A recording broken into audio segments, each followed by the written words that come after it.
Hola, ¿qué tal? Muy buenas noches. ¿Cómo les va? Bienvenidos, ¿eh? Un miércoles más con esto que hemos denominado controversias. Un saludo muy especial, por supuesto, a la ciudad de Río Grande, a Tolwyn y, por supuesto, a Ushuaia, nuestra ciudad, y a mis nietas, para variar, ¿eh? A Lina y Rufina, abuelo a vos. Bueno, hoy quería comenzar el programa hablando un poco sobre comunicación y confianza. Usted dirá qué significa comunicación y confianza. Bueno, a ver, faltan 25 días para las próximas pasos. Primarias abiertas, simultáneas y obligatorias, donde con elecciones de medio tiempo se van a elegir, en el caso puntual de Tierra del Fuego, 2 diputados. Bien.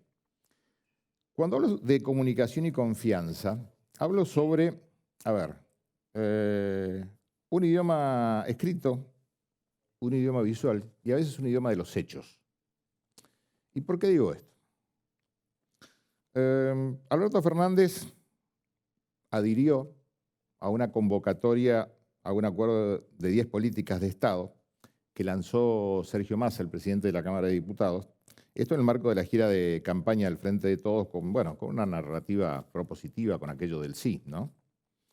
Bien, ¿qué significa esto? Massa fue el encargado, de alguna manera, como titular de la Cámara de Diputados, de dialogar no solamente con Alberto Fernández, sino también con Cristina Fernández de Kirchner.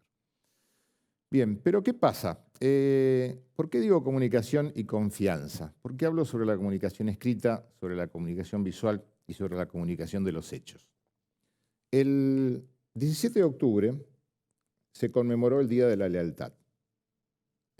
Un Día de la Lealtad que para el pueblo justicialista, peronista, como más le guste, porque algunos dicen ser peronistas, otros dicen ser justicialistas, otros dicen ser kirchneristas y otros no sé. ¿Por qué digo esto? El ministro de Economía de la Nación, Martín Guzmán, estando en Nueva York tratando de arreglar con el Fondo Monetario Internacional, días antes había estado también el nuevo ministro de Gabinete, el nuevo jefe de gabinete, estamos hablando de Mansur, y el día 17 pasado, el domingo pasado, en una manifestación justamente por el Día de la Lealtad, una parte solamente de la liturgia, yo la verdad que no entiendo, peronista, justicialista, kirchnerista, no lo sé, pidiendo en Plaza de Mayo el no pago del fondo, cuando el ministro de Economía estaba tratando de romperse el tuje, dirían en buen turco algunos, para tratar de llegar a un arreglo. ¿Sí? Estamos hablando del oficialismo. Bien, donde un amado vudú, donde una madre de Plaza de Mayo, también arengaban al público a no hacerlo. Cuando hablamos puntualmente, digo para que empecemos a ver un poco aquello de las incoherencias, ¿no?, en la comunicación política. O a lo mejor quizás sea parte del esbozo de la comunicación política que esgrime el oficialismo para llegar indemne a las próximas elecciones, luego de lo que pasó el último 12 de septiembre. Y la verdad que uno no termina de entender, inclusive uno no termina de entender tampoco algunas acciones. Ayer, justamente, ustedes saben que hay una nueva vocera gubernamental, estamos hablando de hasta ayer la exdiputada Gabriela Cerruti, y hoy ya, mejor dicho, hasta antes de ayer ya vocera oficial. Desde los medios, algunos medios le preguntaban qué iba a pasar con aquello de convocar a la oposición. Y dijo puntualmente que no sabía si el gobierno, el presidente, Alberto Fernández, estaba en tratativas de convocar a la oposición. Y ayer se dio justamente algo también, antes de ayer, el día lunes, en el Museo del Bicentenario, en Capital Federal, debajo de la Casa Rosada, algo muy positivo para Tierra del Fuego, como es el anuncio, hasta ahora el anuncio, de la prolongación del subrégimen industrial por 15 años más. Donde me parece, y esto es una opinión personal, más allá que el protocolo haya sido realizado por Nación, faltó la oposición ahí. Que nos guste o no es parte de la República Argentina. Es decir, cuando se habla de democracia, la democracia se basa en el balance entre un oficialismo y una oposición. Tanto uno como otro se supone que deben ser constructivos. Bien, no hay nadie de la oposición. Un subrégimen que algunos plantean por qué no se convierte en ley. Para ser convertido en ley también no solamente va a significar en algún momento la opinión del oficialismo, sino también de la oposición. Y esto cayó muy mal también. Inclusive ha pasado, se ha dialogado sobre este tema, inclusive también en algunos ámbitos políticos, inclusive del oficialismo, del propio oficialismo y dentro de la Casa Rosada.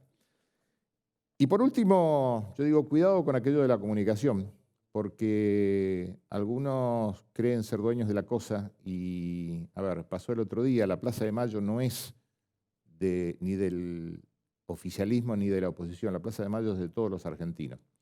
Y pasó algo que desgraciadamente, digo, con aquellos del Monumento a las Piedras, es decir, en la pirámide de la Plaza de Mayo, mucha gente que ha perdido a alguien durante todos estos meses de pandemia, fue y dejó sus piedras en conmemoración, o como mejor le guste llamarlo. Y desgraciadamente hubo gente que no sé qué pensaba, que quizás el tema de las piedras solamente tenían derecho a estar, algunos sí y otros no. Es más, algunos dijeron la Plaza de Mayo es de las madres. Y me parece que ahí es justamente cuando se equivoca la comunicación. Y sobre todo cuando se trata de identificar a la oposición con el diablo. Porque cuidado con aquello de no volvamos a abrazar al diablo. Porque para unos el diablo puede ser uno y para los otros el diablo puede ser otro. Siempre por aquello de los unos y los otros. Insisto, estamos en tiempos políticos se dicen muchas cosas, pero uno tiene que tener sumamente cuidado con lo que dice. ¿Por qué? Porque ¿cuál es la misión de un político en tiempos de campaña? Tratar de captar al electorado. Algunos dicen el electorado duro, otros el que no me votó, otro el que votó en blanco. Pero me parece que con determinadas situaciones o reflexiones se logra todo lo contrario. Es mi humilde opinión. Bueno, hoy vamos a hablar sobre dos temas fundamentales. Por supuesto, uno, importantísimo para Tierra del Fuego, tiene que ver con la continuidad del subrégimen industrial, por 15 años más en principio. Y también vamos a hablar sobre el polo logístico antártico, que no solamente tiene que ver con trabajo y futuro, sino también con soberanía. Así que nos vamos con nuestro primer invitado. ¿Les parece? Está con nosotros Andrés Dachari, que es secretario de Malvinas, Antártida e Islas del Atlántico Sur y Asuntos Internacionales. ¿Lo dije bien? Perfecto. ¿Qué tal, Andrés? Gracias por aceptar el convite. No, al contrario, Aníbal, gracias por la invitación. Bueno, a ver, polo logístico antártico. Mucho se ha hablado sobre el tema, se viene hablando desde hace tiempo, y bueno, la idea era tratar de transmitirle a nuestra comunidad, a nuestra ciudadanía, en el mejor de los idiomas posible, qué significa realmente como concepto el polo logístico antártico. Sí, este es un tema, como muy bien lo introducís, que tiene literalmente décadas, ¿no?, en lo que es la agenda política e institucional de la provincia, que ha logrado justamente, escuchaba muy atentamente tu editorial, superar distintas miradas políticas y que hay una concordancia plena respecto a la necesidad justamente de avanzar en este proyecto. Y nosotros entendemos que puntualmente apunta a resolver tres situaciones. La primera de ellas tiene que ver con lo que es la integralidad territorial de la provincia, ¿no?, y entender a Tierra del Fuego, esta provincia tan particular, tan compleja. Estamos hablando de una provincia bicontinental, bioceánica, de más de 1 millón de kilómetros cuadrados, y terminar de integrar cada una de las partes que la componen como un todo. El segundo de los puntos, que está íntimamente ligado y asociado justamente a algo que siempre sostiene el gobernador, es la ampliación de la matriz productiva y la posibilidad y la generación de empleo sostenible que esto produce a través de todos los servicios que se pueden dar a partir de contar con toda esta infraestructura estratégica por parte del Estado. Y el tercero de los componentes es un componente que lamentablemente ha sido introducido en escena en los últimos años, que es todos los trabajos que se están haciendo en Malvinas, tendiente justamente a posicionar a las islas como una sexta puerta de entrada. Entonces, estas tres situaciones son lo que hacen que Ushuaia realmente, anclándose en una fortaleza como es el hecho de, y siempre obviamente entendiendo las distancias en términos de lo que representa la geografía, estar tan cerca de 1000 kilómetros de lo que es la península antártica o la tierra de San Martín como se conoce, y encontrarnos en un área de influencia de 43 bases, eso genera una oportunidad enorme para incrementar la cantidad de programas antárticos que hoy están operando. Digamos, no es que no hay programas operando, hoy los hay. Obviamente, además del programa antártico argentino, lo hace España, lo hace Perú. Felizmente, y a pesar de las dificultades que ha planteado todo lo que ha sido la pandemia, en los últimos años logramos que Brasil comience a operar. Se han realizado exitosamente 6 misiones, que incluyendo componente naval, incluyendo componente aéreo, pero obviamente es mejorable la infraestructura y así también el puntapié que da el Estado con el mejoramiento de la infraestructura estratégica como pivot para que se sume el sector privado brindando distintos tipos de servicios. Esto, digamos, es como la mejor síntesis que se puede hacer de lo que significa el proyecto. En principio, de acuerdo a informaciones, el Estado en un gesto concreto destinaría, digo destinaría porque no está todavía el presupuesto nacional aprobado, algo así como 7.100 millones de pesos de aquí a 2024 con la intención de construir la infraestructura. Se habla de una base naval y la pregunta es puntualmente, más allá de este número, ¿polo logístico antártico y base naval integrada o solamente polo logístico y base naval fuera del polo logístico? Exactamente, ha habido de cierta manera una evolución porque ya también estuvo presente el polo logístico en lo que fue el presupuesto que se está ejecutando, pero no con una asignación presupuestaria, sino con facultando a lo que era el Ministerio de Defensa la toma de préstamos para llevar adelante el proyecto. Por eso es tan importante que si bien todavía no está aprobado, digamos, ya figura en lo que es esto. Son dos proyectos que van absolutamente de la mano, porque estamos hablando de soberanía, estamos hablando de la necesidad justamente de fortalecer el sistema de defensa, y esto no tiene que ver con una mirada belicista, pero sí con contar los medios necesarios justamente para el reaseguro de todo lo que es la soberanía y todo lo que es la riqueza, digamos. Obviamente en un sistema tan complejo como es lo que sucede en el Departamento Antártida Argentina, lo que sucede en Malvinas, lo que vemos con la pesca ilegal, es clave contar con un sistema de defensa fortalecido y que a su vez la infraestructura que se desarrolle para esto, hablando específicamente de un muelle, pueda también ser utilizado, digamos, como soporte para lo que es, obviamente, ampliar las capacidades logísticas que hoy tiene la capital fueguina. Uno de los primeros proyectos que se han llevado adelante, lo vemos hoy quienes tenemos la oportunidad de transitar por la ciudad de Ushuaia, que se está trabajando en el puerto, en el incremento de estos 80 metros. Eso tiene que ver justamente con la demanda que hay y poder brindar justamente mejores servicios, no solamente a cruceros, a buques que transportan containers, a todo lo que es la industria de la pesca y también particularmente a todos aquellos buques que realizan actividad antártica. Por eso, digamos, son proyectos que van absolutamente de la mano, en los cuales uno tiene que ver justamente con una dimensión vinculada a lo que es el sistema de defensa y otro en lo que es una mirada netamente provincial de avanzar con esta infraestructura que permita justamente en distintos tipos de articulaciones empezar a brindar cada vez más servicios que son ampliamente demandados. Nosotros hemos realizado todo un trabajo silencioso, si se quiere, en los últimos meses con las distintas embajadas, justamente viendo cuáles eran las necesidades. Casualmente acá está la ministra de Producción de Ambiente, se ha hecho también en este sentido un trabajo enorme y se están tratando los residuos que se generan ya en las bases antárticas argentinas, lo cual es fantástico porque se está resolviendo dentro de la propia provincia con toda la trazabilidad y la exigencia que exige el sistema del Tratado Antártico. Y estos servicios, a su vez, se pueden ampliar hacia otras bases que se encuentran en el área de influencia. Incrementar estos servicios en lo que es la provisión de combustibles, de lubricantes, de espacios de guarda para los equipos, posicionarnos también como un centro de convenciones y debate, es clave y es justamente lo que persigue este proyecto. Nos tenemos que ir a una pausa, pero le dejo una pregunta pendiente. Si, en Chile, de alguna manera, por un lado Puerto Williams, por otro lado Punta Arenas, en el caso de Punta Arenas está realizando un proyecto de un centro antártico muy importante. El puerto de Chile normalmente se está utilizando bastante para lo que sean campañas, como punto logístico. ¿Hasta qué punto, debido, yo no sé, pregunto, a desinteligencias a nivel nacional o provincial a lo largo de todos estos años, estamos hablando que ya lleva años este tema, no le está dando la posibilidad a la República de Chile de avanzar sobre un tema que nos es prácticamente propio? ¿Me lo responde después de la pausa? Con todo gusto. Bueno, para comentarios o preguntas, tenemos, recuerden, nuestro WhatsApp. Ahí lo tenemos en pantalla, 02901 510964 con el código QR. Si tiene un teléfono a mano, directamente enfoca el teléfono hacia el código QR y se puede comunicar con nosotros solamente para mensajes de texto, preguntas u opiniones. Pausa, enseguida volvemos.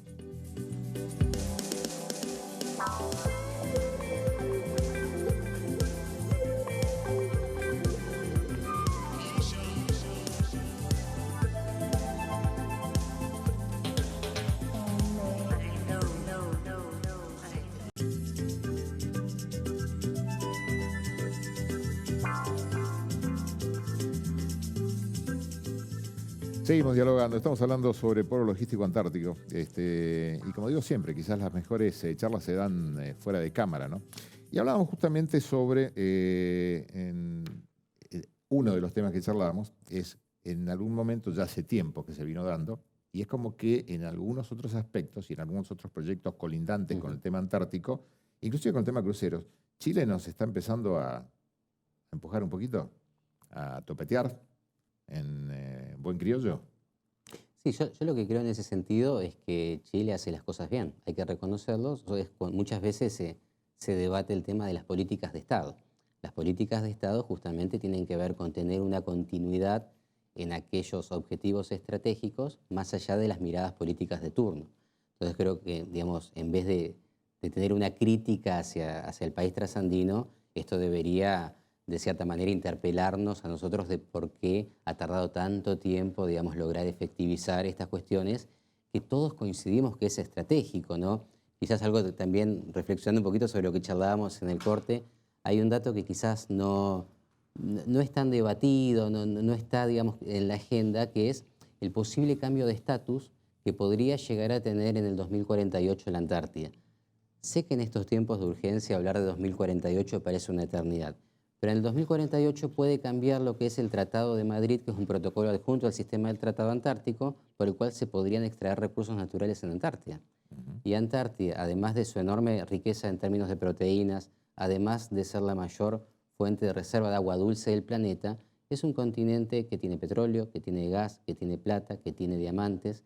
Y los distintos programas antárticos del mundo, cuando uno lee toda su planificación, tienen un apéndice específicamente dedicado al 2048.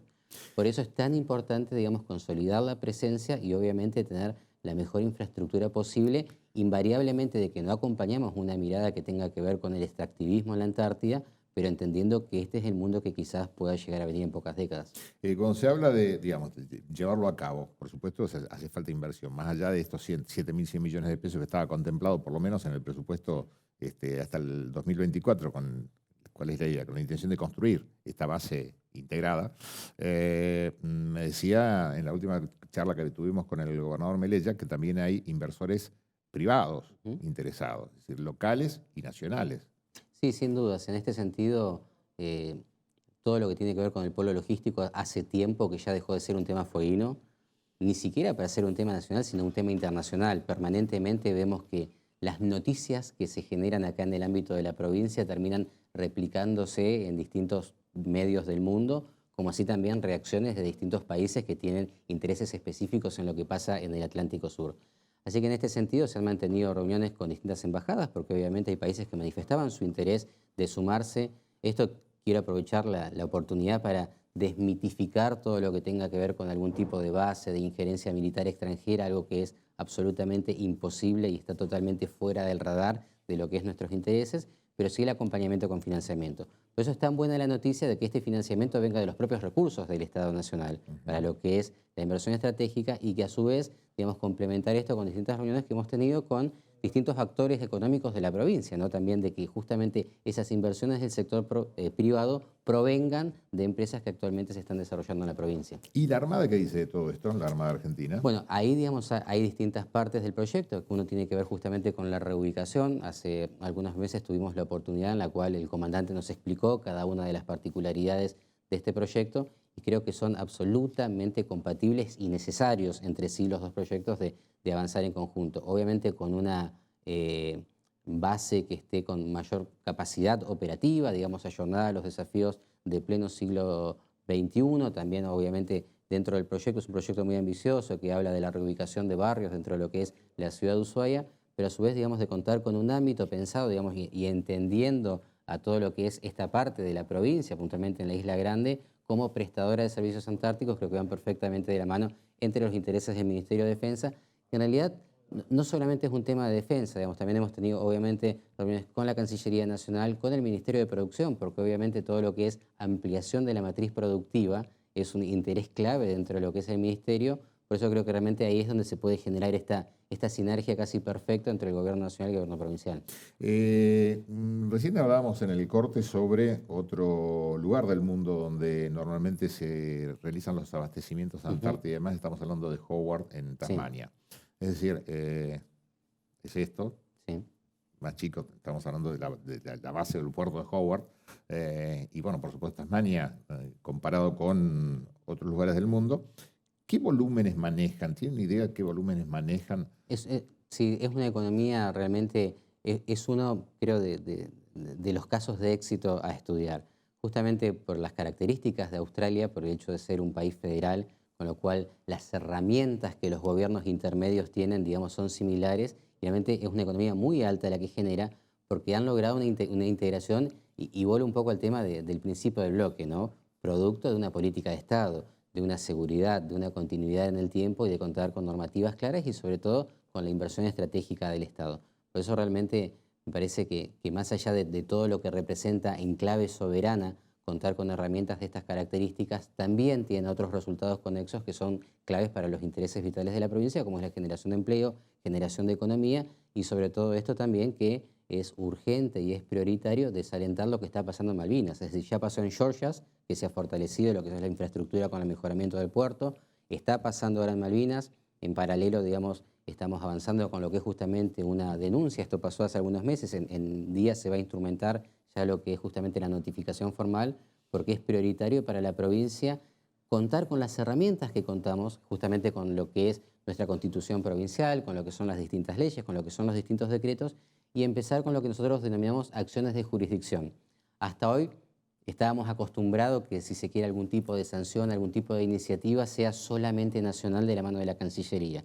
Los foguinos y foguinas también contamos con herramientas, por eso me parece tan importante destacar esto, que por primera vez en nuestros 30 años de historia se está apelando a una normativa provincial justamente para intentar poner un bloqueo, un freno a lo que es el saqueo de nuestros recursos naturales en Malvinas. Ahora, esto también me imagino que tiene que ver con una coherencia política a nivel nacional, es decir, estábamos hablando recién de Chile, que Ujú, históricamente ha tenido una coherencia, por lo menos en lo que respecta a, no sé si a política interna, pero sí a ujú, política exterior.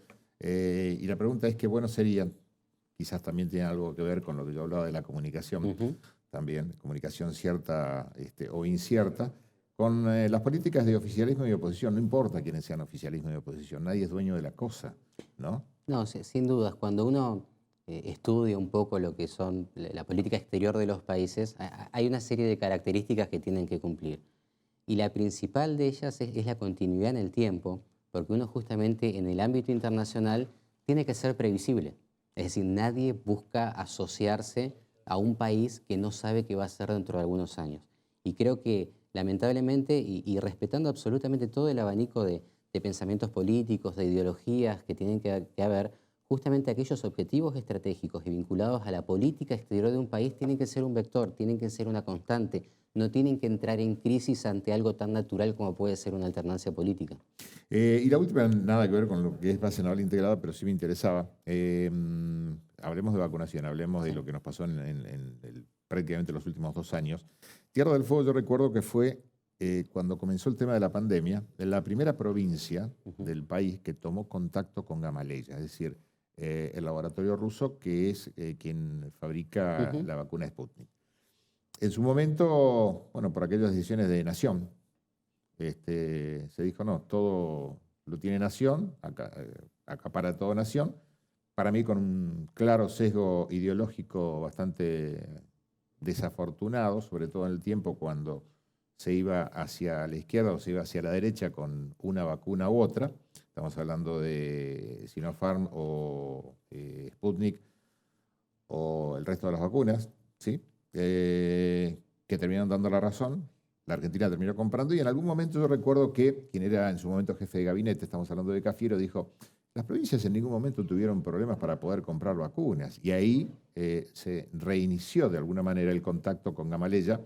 Ahora, esto es parte también de lo que significa hasta dónde el federalismo por un lado, me hago cargo de lo que digo, ¿no? Hasta dónde el federalismo nacional por un lado, hasta dónde las decisiones soberanas provinciales, hasta dónde aquello de queremos salvar a la gente. ¿Y qué pasó? ¿Se volvió de nuevo con Gamaleya para ver la posibilidad cierta de adquisición de vacunas? A ver, necesitamos tiempo, fue un proceso bastante Sí, complejo. pero nos quedan menos de 3 minutos. Tratemos, A ver entonces. si tratemos. A ver, es absolutamente real. Fuimos la primera provincia del país en tomar contacto con justamente la gente del Fondo de Inversión Rusa, que era quien trabajaba con Gamaleya, que era la primera solución cuando anuncian en el mundo justamente la creación de Sputnik. Inmediatamente el gobernador nos encomienda que tomemos contacto con la embajada con una misión clave, era consigan vacunas. Digamos, recordemos, parece que pasó hace una eternidad, pero estamos hablando de muy poco tiempo. Inmediatamente nos ponemos en contacto. Nosotros realmente habíamos forjado muy buen vínculo con la embajada. Recordemos que en el mes de febrero había estado presente acá el embajador Fioctistop, con toda una misión, con distintas áreas técnicas y demás. Todavía en ese entonces la vacuna estaba cumplimentando la famosa tercera fase, digamos, todavía no estaba terminada, faltaban los resultados finales. Y empezamos a gestionar nacionalmente para ver cómo una provincia podía hacer una compra.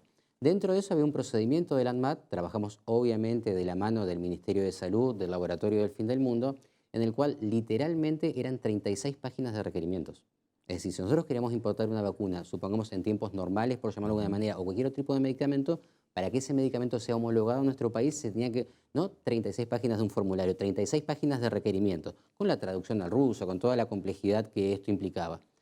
Avanza el tiempo, primero nacionalmente se había de cierta manera coronado una de las soluciones que no era Sputnik, luego, digamos, obviamente una cosa era el tomar una decisión de estas características por el mes de agosto, pero estamos hablando que por primera vez en la historia de la humanidad el mundo demandaba algo para 7.000 millones de clientes.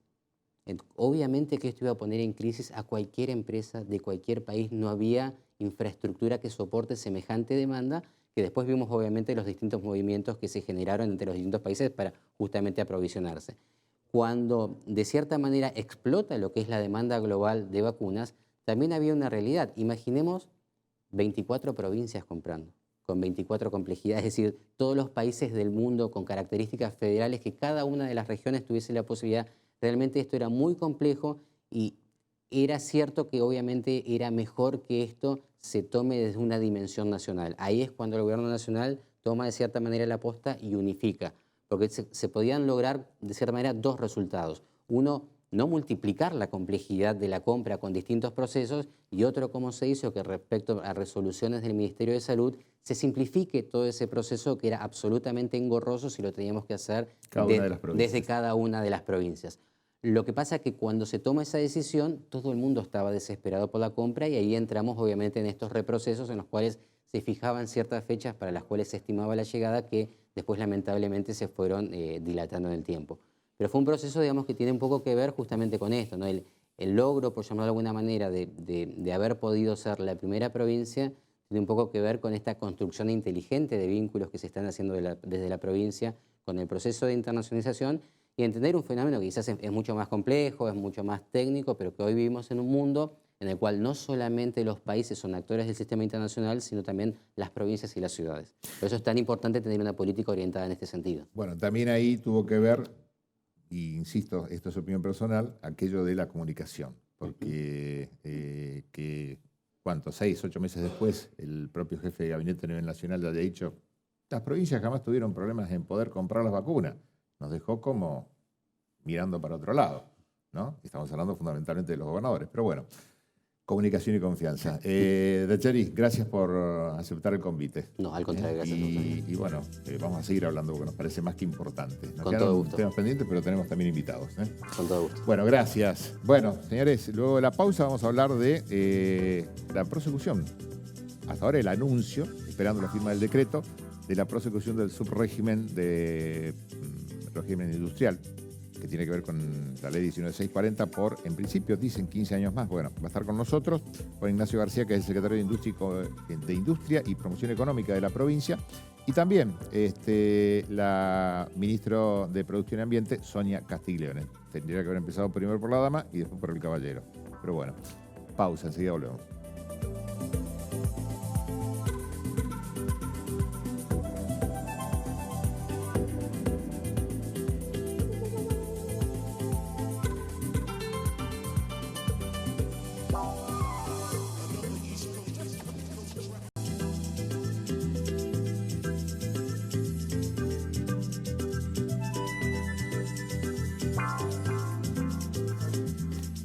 Seguimos, lo decíamos. Estamos, ahora sí voy a nombrar como corresponde. Está la ministra de Producción y Ambiente, Sonia Castiglione. Gracias por aceptar el convite, ministra. Por favor. Y también, bueno, Juan Ignacio García, que es secretario de Industria y Promoción Económica. Y tengo que leerlo porque yo termino siempre bautizando a alguno. Me pasa, Por ahí le da más trabajo. No, es algo propio mío de hace años que termino bautizando. Me acuerdo que una vez a una gobernadora que vino acá le dije intendenta, pero bueno. Me conocen. Bueno, se anunció finalmente algo que es más que importante, digo, más allá del anuncio, más allá de lo que yo decía al principio del programa sobre aquello de comunicación y confianza, la ampliación, por lo menos el presidente, o mejor dicho, el ministro Bulfas, y luego ratificó el presidente de la Nación, la prosecución del subrégimen industrial por el término de 15 años. ¿Qué significa? A ver, desde el punto de vista político, desde el punto de vista económico.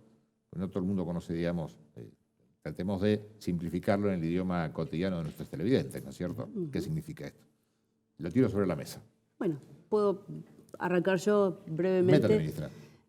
A ver, la verdad es que era un trabajo que se debía hacer desde el punto de vista político, es impensado, digo, no seguir con el subrégimen, digo, no darle a la Tierra del Fuego la continuidad de lo que hoy significa más del 34% del empleo registrado, en fin, una serie de condiciones de economía y demás. Desde la visión más política también, nosotros siempre fuimos muy propositivos respecto de esa modificación o eso de ayornar un poco esta herramienta para que sea más virtuosa para el territorio, porque en verdad va a cumplir el año que viene 50 años el subrégimen, la ley, el subrégimen, y la verdad es que siempre fue un poquito más de lo mismo, ¿no? Digo, las condiciones, la forma, las últimas prórrogas estaban vinculadas solamente a extender el tiempo, pero la calidad de la norma, la calidad para darle más contenido, mejor contenido, más... Ayornarla. Sí, ayornarla, pero en el sentido de poder generar cosas nuevas, eso no estuvo en los últimos años, nunca estuvo en realidad. Entonces, nuestra idea desde el día 1 fue trabajar sobre eso. Claramente, la autoridad de aplicación de esto es la Nación, con lo cual siempre fuimos llevando nuestra propuesta, nuestra mirada, nuestra decisión política del gobernador Melella respecto de esto, ¿no? De generar una herramienta que realmente desarrolle el territorio. Una herramienta que fue en su génesis, más o menos creada para que haya más argentinos. Una cuestión de soberanía, claro. Una cuestión de soberanía ya por el año 72, ¿correcto? Bueno, pero hoy sigue siendo una cuestión, acaba de expresarlo muy bien Andrés en los bloques anteriores, ¿no? Es una cuestión de soberanía porque claramente pensamos que es una herramienta que tiene que contribuir a ser un territorio fuerte, un territorio económicamente fuerte, para posicionarse bien y contundentemente en el Atlántico Sur, como un lugar de referencia, de servicios, estratégico en el Atlántico Sur, y no para los fueguinos, sino para todos los argentinos. Esto es una cuestión de política también de Estado nacional, por eso también es la autoridad de aplicación de la Nación. Recién decía mucho para todos los argentinos, quizás muchos argentinos no la conocen o no la conocen a fondo, y de pronto pasa lo que pasa con, por ejemplo, lo que pasó el otro día con Cadena 3, una radio de Córdoba que se escucha en todo el país, y donde la verdad que nos maltrataron bastante. Sí, y no solo ellos, históricamente y sucesivamente a lo largo de los últimos años, específicamente en los años de la gestión anterior del gobierno nacional, el subrégimen, la ley en particular, ha sufrido embates de gente que puede ser un poco quizás con comentarios malintencionados per se y otros por desconocimiento claramente, porque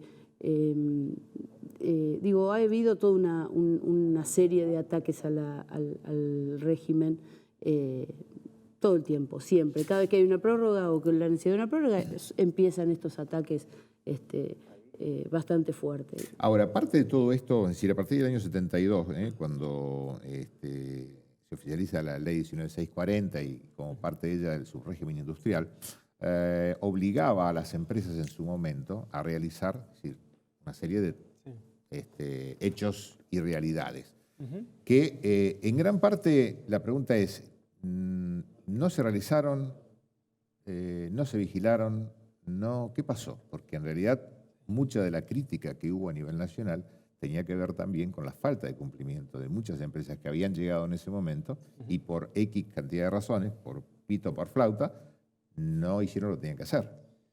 Sí, a mí, bueno... Era otra época, ¿no? Partamos que era otra época. Y hay cuestiones que ya, digamos, de la gestión que hemos agarrado es difícil de ver. Pero sí, mirando los proyectos de erradicación de las empresas, lo que se ve es que los proyectos más viejos, los primeros, eran proyectos que incluían el compromiso de ofrecer vivienda a los trabajadores, etc. Las primeras resoluciones CAE, que ya no están vigentes, establecían obligaciones y compromisos que las empresas tenían, básicamente porque en ese momento radicar una empresa que iba a emplear a 100 personas implicaba migrar esa población en gran medida y por lo tanto ofrecerle la infraestructura necesaria para poder instalarse, que no estaba. Entonces, en ese primer momento, los proyectos incluían una serie de compromisos que después en los proyectos sucesivos, primero que se cumplieron en su origen y que el proyecto no consideraba que la empresa siguiera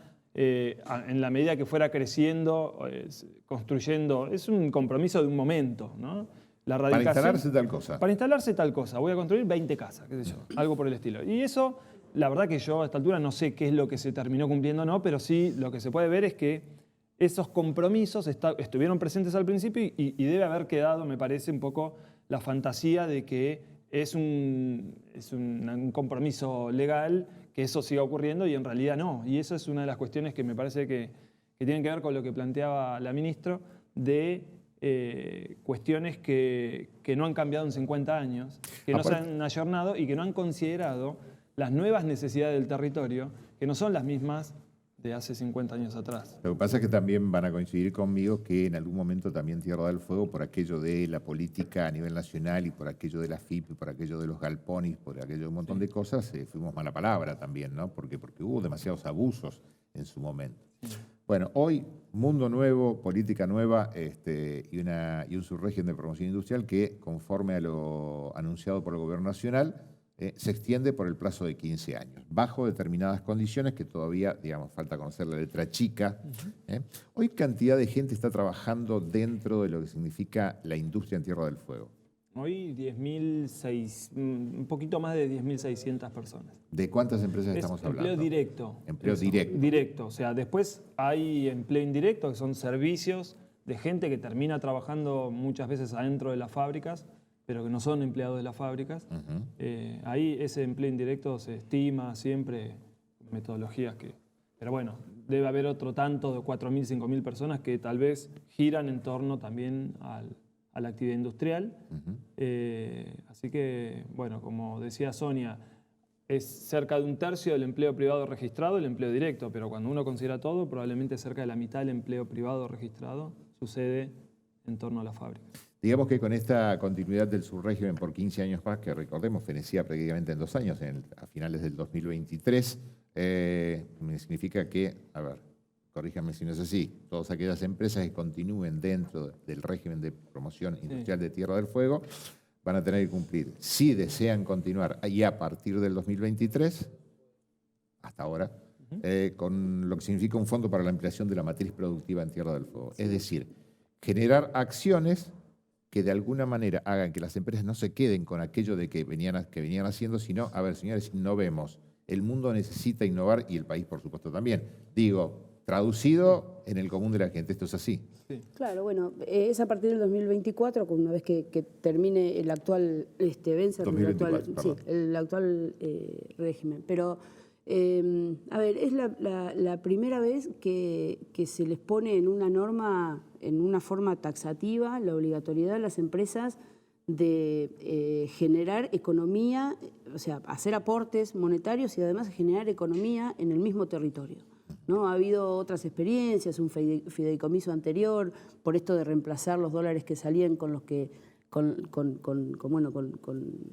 lo local y demás. Bueno, la verdad es que esta herramienta del fondo fue muy conversada, fue muy charlada. Nosotros lo trabajamos personalmente con las empresas y hemos llegado a un consenso realmente muy bueno, ¿no? Las empresas también están conscientes de que este territorio necesita fortalecerse. Fortalecerse con producción genuina, con economía genuina a partir de lo propio. E innovando. E innovando además. Hay realmente una multiplicidad de sectores en los que se puede invertir, en los que se puede desarrollar y potenciar producciones y nuevas unidades de negocios locales. El Polo Logístico Antártico es uno, con todos sus servicios, todo lo que es producción de alimentos con agregado de valor, hidrocarburos, posicionamiento en el Atlántico Sur, puede ser un puerto, puede ser todo lo que es agregado de valor realmente y fuertemente en lo formal, y además todo lo que es economía del conocimiento, que estamos ya trabajando bastante, ¿no? Estamos trabajando bastante, pero estamos en pañales, digo, en esto, porque realmente todo lo de economía del conocimiento comenzó con esta gestión como política pública, ¿no? Entonces, digo, las empresas realmente entendieron esto, esta necesidad, y también entendieron de que realmente tienen que empezar a aportar a un territorio que les ha dado mucho, además, ¿no? Que no solamente el derrame en sueldos es lo que ellos pueden aportar al territorio. Pueden y deben aportar un poco más. Hay empresas que están acá desde hace muchísimos años y tienen un buen comportamiento y demás. Digo, hay empresas que son hasta familiares, si se quiere, ¿no? Están trabajando los padres y después entran los hijos y están trabajando toda la familia. Digo, tienen un sistema así, pero digo, hay un poco más que necesita este grupo de empresarios poner en territorio y aportarle a la Tierra del Fuego. Y esto es lo que llevamos a esta mesa de trabajo con ellos.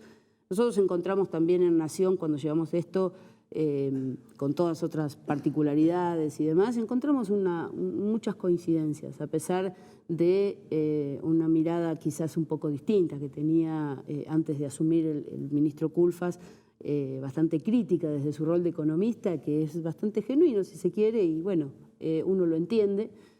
Pero sin haber verdad, conocido claro, in situ el sistema. Claro, pero cuando vino, después de todo el año de trabajo nuestro también, hablando mucho de muchas cosas respecto de esto y diciéndole, a ver, hay que ir y ver, y después hablamos.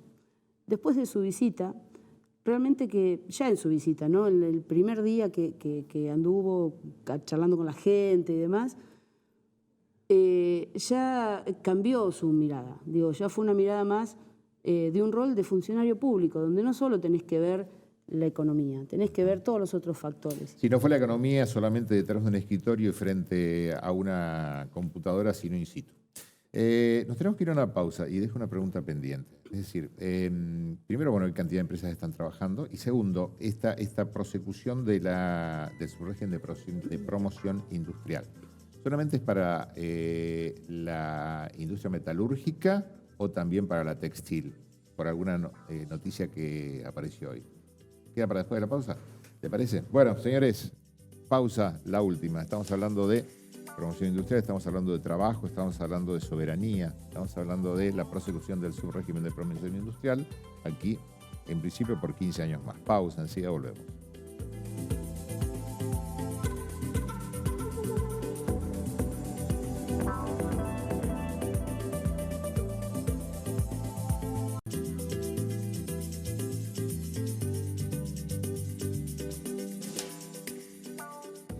Bueno, seguimos, no tengo retorno, les iba a pedir eso, que no tengo retorno, chicos.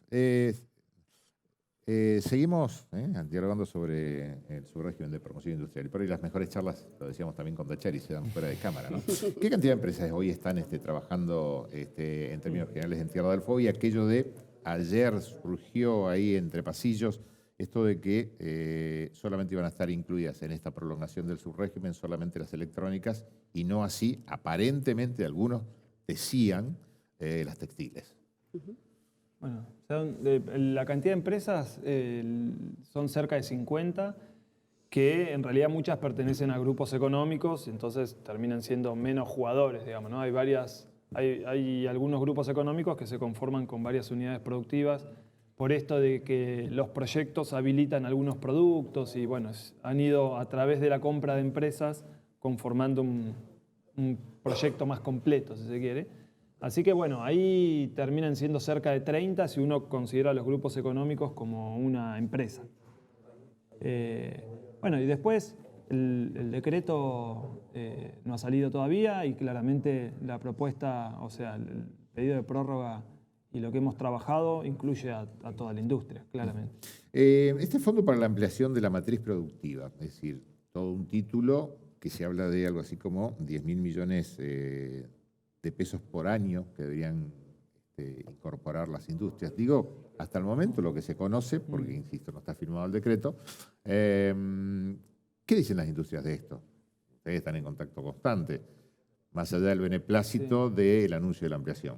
Es más, en principio el aporte que se está pensando al fondo, o que se está pensando, lo que hemos trabajado, no tenemos la letra, es difícil hablar, uno como que conocemos el proyecto porque lo trabajamos, pero todavía no salió, pero en principio las estimaciones que hacemos nosotros es de inversiones mucho más importantes que eso.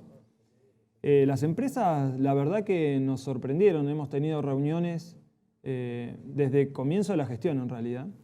Creo que la primera reunión fue en Río Grande en febrero, por ahí, sí, donde llevamos la primera propuesta. Para la provincia siempre la conformación de un fondo y que el régimen financiara la ampliación de la matriz productiva fue digamos, un requerimiento que para nosotros fue una condición desde el principio.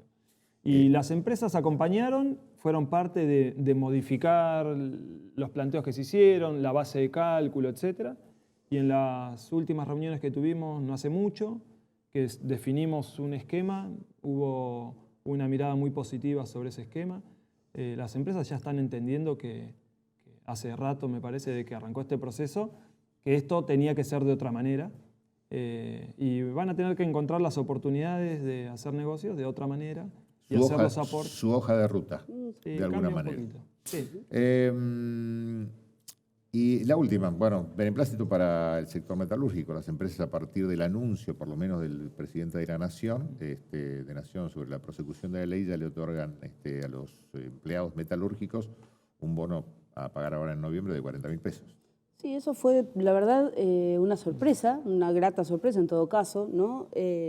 Fue algo que surgió de Nación y de acuerdos con las empresas, de los cuales la verdad es que no teníamos conocimiento hasta el momento en que se concretó, digamos, el anuncio.